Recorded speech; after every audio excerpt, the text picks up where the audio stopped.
World this week in partnership with the International Herald Tribune.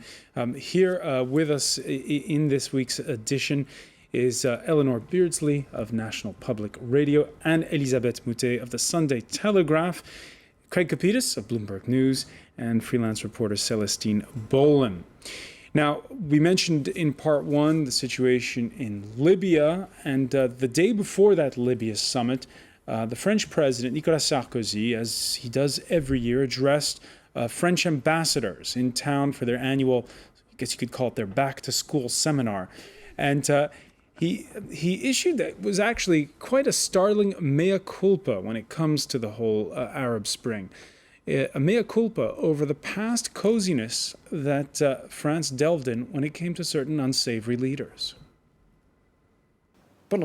For years, our diplomacy, and I had my part in it, has been organized around the search for stability. And with this word at heart, we have had links with regimes which could not serve as examples of democracy.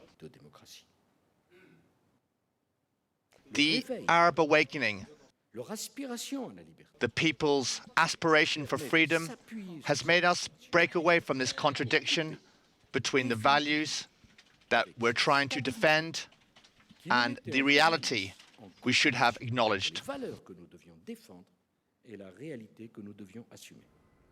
Eleanor Beardsley, that sort of steals the thunder of all those that are ready to roll out those images of President Assad here in Paris for Bastille Day, Colonel Gaddafi pitching his tent just a couple of years ago here in Paris. What did you make of that statement? I mean, I think it's great that he said that. I mean, it's true. I mean, I've just done a whole story on that. France's new Arab policy. France is now supporting democracy in the Arab street and the Arab peoples. And it is weird to hear Sarkozy say, well, he did his mea culpa, fantastic. And the other day he said France is with the Arab street. And you're thinking, but France just offered riot control gear to Ben Ali in January. You know, well, if they had this, 180 degrees change in 5 months, good, it's great. And yeah, of course, the question on everyone's lips on all this is after Libya, next stop Damascus. Maybe not. However, Spain's prime minister, I'll read to you what he said, Elisabeth Moutet, said that the Libyan example should extend to other countries like Syria, where people are fighting for freedom. His remarks coming after the EU's Friday decision to ban imports of Syrian oil. How far do you see the EU and the United States going at this point? Well, I mean, I don't usually welcome diplomatic initiatives by the EU, which are usually toothless. So it's going to be interesting to watch. I think I'd like to go back on the Sarkozy declaration because he did something that French politicians do not do. He apologized. And that is absolutely not a French thing. It's like ancient Rome. You do not apologize because it's an admission of weakness, and people go like this. And I find it absolutely fascinating that he said, I take my part in this, and we were wrong. That's very impressive. That is, he is in campaign mood. Whatever Nicolas Sarkozy does between now and the end of April to 2012 is all with one aim in sight, and that's to get re-elected president. And he is basically doing something that no French politician, especially no French president, has done until now. I think he's very correctly gauged the mood in the country and abroad, and it's going to be interesting to watch. All right, so Sarkozy definitely rolling with the punches. In Syria, though, the images are startling, and they just keep coming. We can show you that the latest images that we got from Thursday evening from the city of Homs.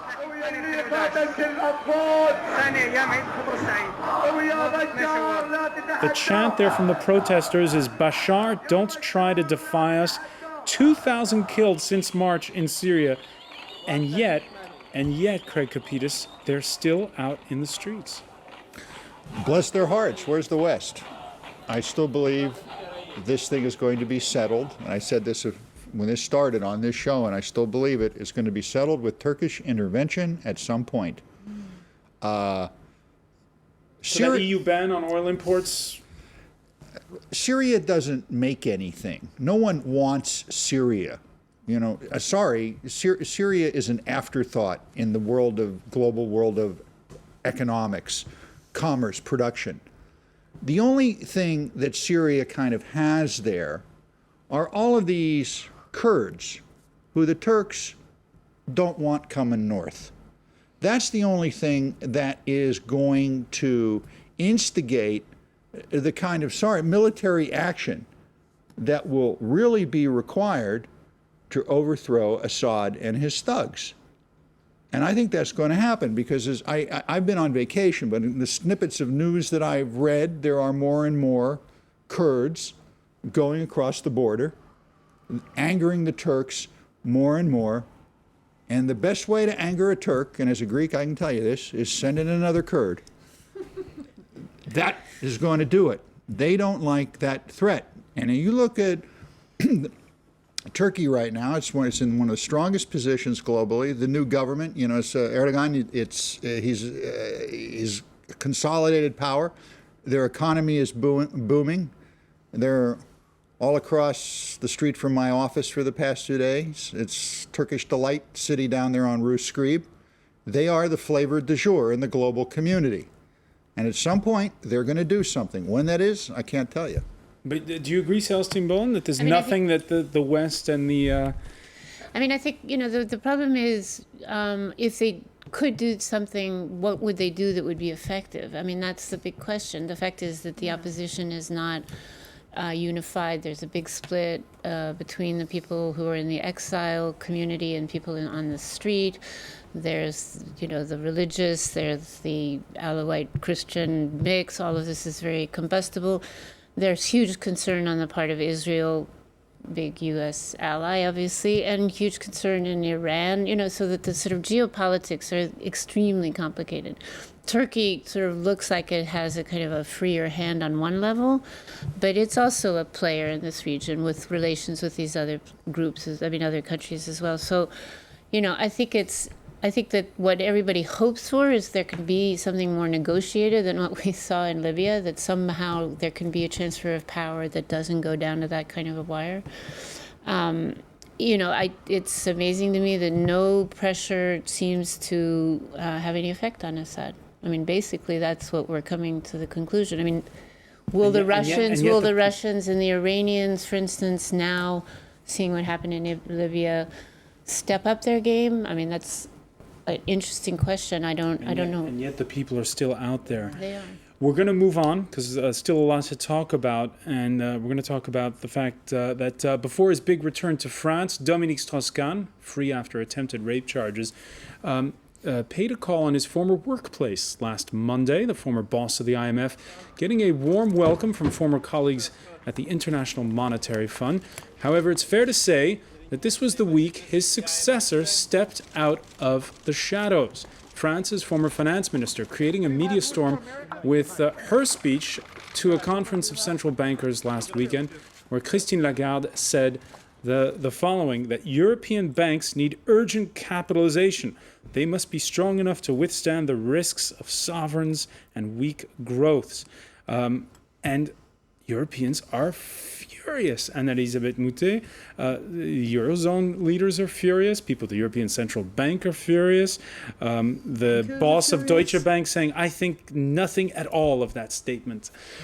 Oh, they are. I mean, they are spitting and they're foaming at the mouth. And they're saying extremely unkind things about Madame Lagarde, saying that she is a lawyer and not an economist by trade, that she was chosen by the IMF because she's a very good diplomat and she can negotiate with the countries visited by the IMF and having the IMF sanctions, so to speak, visited on them. But that she doesn't understand. And she was basically, I mean, I heard somebody, I will not name the French bank, but it's a French bank that has been recently attacked, and they say she's been completely taken over by the American-born economists who operate at the IMF, and they sold her this, and she bought it hook, line, and sinker. And she'd better sort of get out of this and realize that she needs some independence. So there's a feeling in Europe, and especially in France, that there's an attack, a concerted attack against the euro. There's a concerted attack against some French banks and a German bank, and there's a general feeling saying that the Eurozone doesn't have half the problems that that Britain and America have, but that speculators have targeted the euro and the European institutions. Of course, it gets I'm better. not saying it's true or false. I'm saying that's the feeling. It gets better or worse, if you will. The Financial Times Thursday revealing the fury of Eurozone officials at a preliminary IMF report that warns that banks on the continent may have to write off the equivalent of more than 10% of their cash reserves as government bonds turn to junk. Celestine Bolin, where there's smoke, there's fire in this? I mean, I think, part of it's difficult to sort of really speak about this with an opinion unless you really know some of these very technical questions. From what I've been able to gather, the fact of the matter is that the stress tests of the banks last July didn't take into account sovereign debt, which seems to be a rather sort of large, again, I'm not an expert, but it just strikes me as, and that's the problem. So people are worried about that. Next, that the idea of the Euro fund is simply not big enough to handle the kind of fragility that this could suggest. And, that somebody needs to sort of wake up and come to the rescue of a situation that could get, sort of dangerously fragile. I noticed a chuckle on the part of Craig Kapitas there.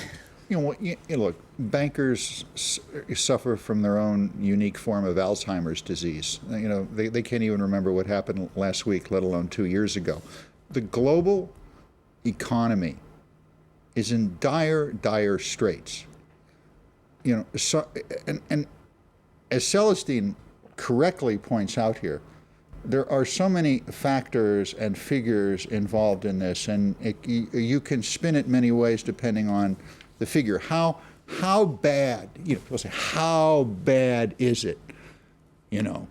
And I think Lagarde said it right, but still, she's not saying how bad is it. How do we codify how bad it is? Okay, I'll take a shot. 50% of the tax that the citizens of France paid this year is going to service France's creditors. And that's France. That's not the Southern European nations. One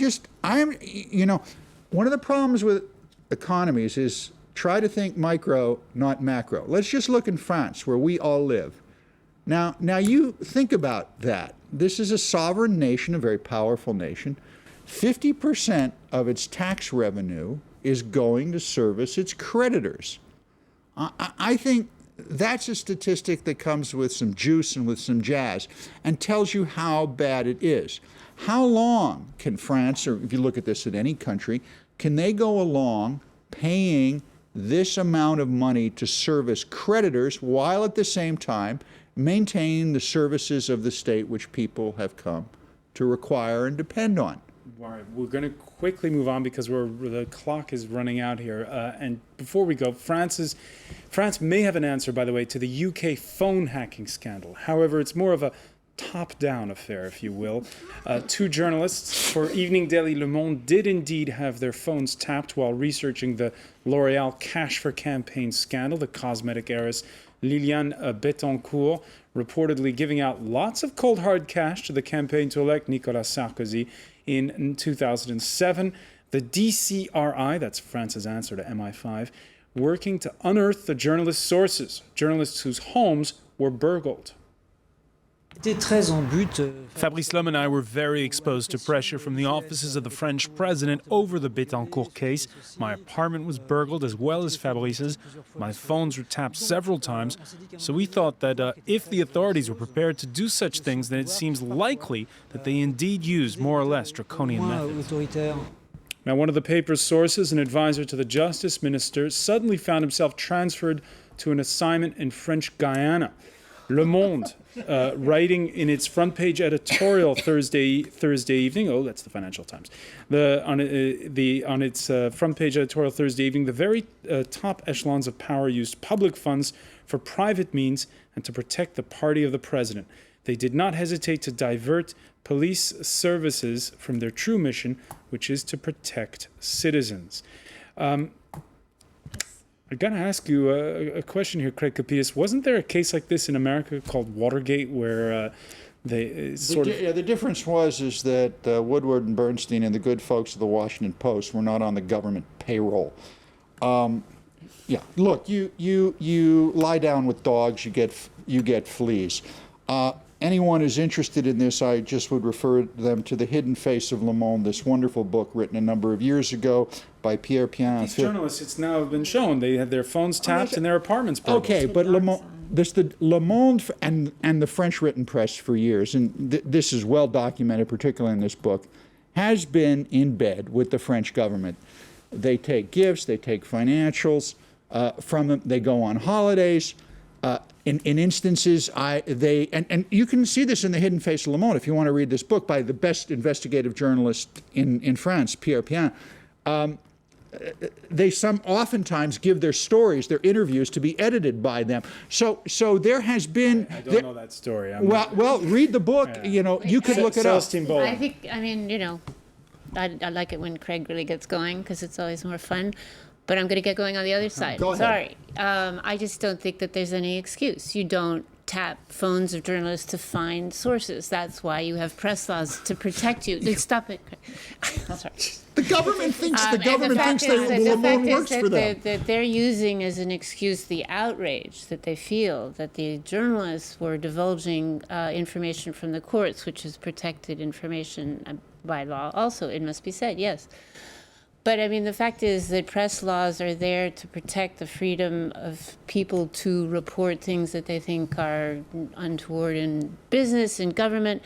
And either this government understands that or it doesn't. And I'm saying, I think that the sad case about this is that they don't understand. This is the dark side of Nicolas Sarkozy. I mean, you watch him on Libya, you watch him apologize to the world for France in the Arab, befriending, long friends of Arab dictators. And he's so fabulous on some things, but then personally, if it's rumors about his married life with Carla Bruni or things like this, you just say, "Wow, but this you is." think he invented this? I mean, François Mitterrand commissioned 5,000 wiretaps. He got caught. That's the problem. It took time to catch him. And once it gets caught, it's sort of a DSK with the pants on. I mean, in a way, it's a different. It is reprehensible, but when you lie down with dogs, you get fleas, and that's when not. You get bugs. Oh, you get bugs. Yeah, you get bugged in this instance. And Elisabeth Moutet mentioned it is an election year, so perhaps it's a story that won't go away either. We'll be following it. I want to thank you very much, Celestine Bohlen and Elisabeth Moutet, Craig Capidis, and Eleanor Beardsley. Thank you for being with us for The World This Week. Stay with us. Coming up next, it's time for business here on France 24.